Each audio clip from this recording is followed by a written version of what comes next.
2 dekade terakhir, talenta-talenta unggul Indonesia menerima tawaran belajar dan berkarir di Singapura.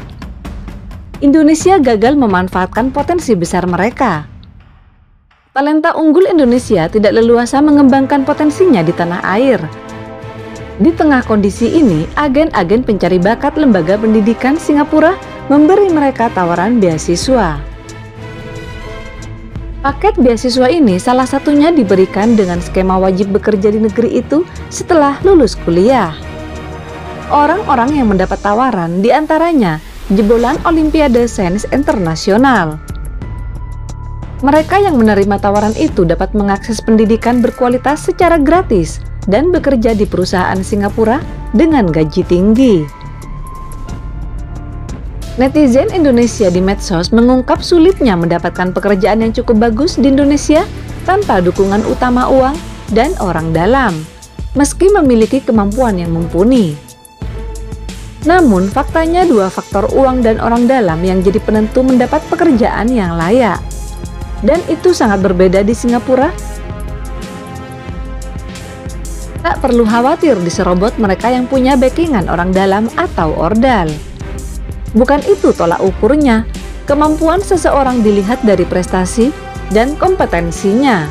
Selalu ada ruang di Singapura bagi siapapun yang bisa membuktikan dirinya punya value. Situasi ini bisa memicu brain drain, hijrahnya manusia unggul Indonesia ke luar negeri.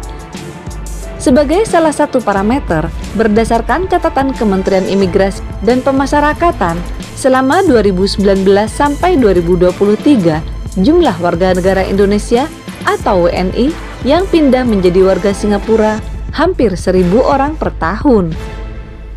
Untuk di tahun 2024 saja, ada 978 orang yang melepas kewarganegaraannya sebagai WNI menjadi warga Singapura. Belakangan yang santer di dunia maya tentang tagar kabur aja dulu ramai digunakan di media sosial dan menjadi pemberitaan beberapa hari terakhir.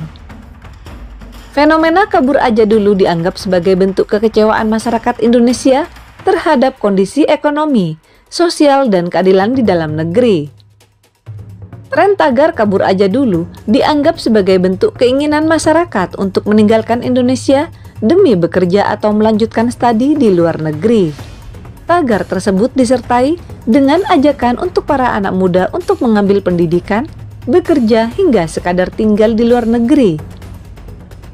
Fenomena kabur aja dulu dan eskalasi ketidakpercayaan sosial tren kabur aja dulu kemudian dikaitkan dengan sistem pendidikan di tanah air yang memiliki biaya mahal, rendahnya ketersediaan lapangan kerja, dan upah per bulan yang rendah. Bahkan menggunakan tagar tersebut, warganet juga mengunggah informasi terkait kesempatan studi atau bekerja di luar negeri untuk kabur dari Indonesia. Salah satu informasi yang disebar tentang negara Singapura yang memberikan beasiswa kepada orang Indonesia yang berprestasi untuk sekolah gratis dan biaya hidup selama tinggal di Singapura, serta jaminan pekerjaan di Singapura dengan gaji yang sangat besar. Pemerintah Indonesia menanggapi banyaknya WNI yang memilih berkarir di luar negeri. Ditanggapi, Menteri Ketenagakerjaan Yasril meyakini tren kabur aja dulu muncul bukan karena masyarakat benar-benar ingin kabur dari Indonesia, tetapi ingin mengambil kesempatan bekerja di luar negeri.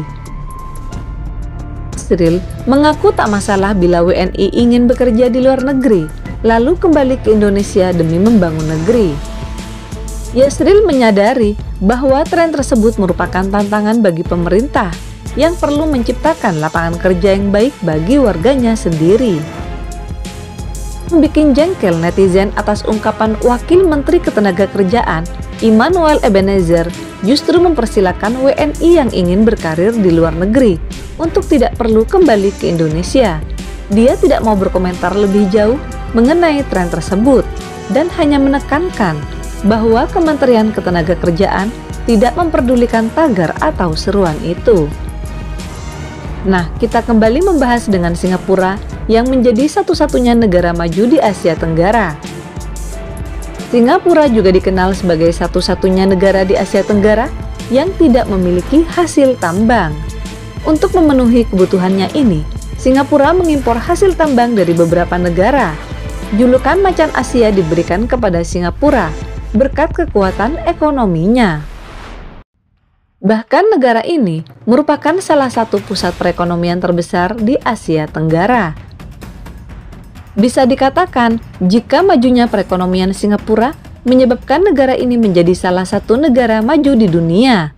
Singapura bisa menjadi negara maju walaupun sumber daya alamnya sedikit. Hal ini karena Singapura mengandalkan seluruh sektor ekonominya pada bidang industri dan jasa. Beberapa contoh diantaranya pariwisata, perbankan, serta elektronik. Singapura bisa menjadi negara maju karena negara ini mampu mengembangkan kegiatan ekonominya tanpa harus memiliki sumber daya tambang. Artinya, Singapura benar-benar mengandalkan sektor industri dan jasa untuk meningkatkan penghasilan negara. Contoh jenis industrinya adalah pengalengan ikan, minuman kemasan, daging, buah, serta pengolahan kayu. Sedangkan pada sektor jasa, contohnya pariwisata dan perbankan. Alasan lain mengapa Singapura bisa menjadi negara maju ialah karena sumber daya manusia atau SDM Singapura yang unggul serta memiliki keterampilan. Hal ini memungkinkan warga negara ini mengolah dan mengembangkan kegiatan ekonominya. Singapura adalah satu-satunya negara yang miskin sumber daya alam di antara negara-negara anggota ASEAN lainnya. Namun angka indeks kualitas hidup penduduk Singapura menempati peringkat pertama di Asia, serta termasuk negara terkaya ketiga di dunia. Salah satu faktor yang menyebabkan negara Singapura menjadi negara paling maju di ASEAN adalah tempat transit atau jalur persilangan lalu lintas dunia. Perairan Singapura menjadi salah satu jalur transportasi perdagangan dunia.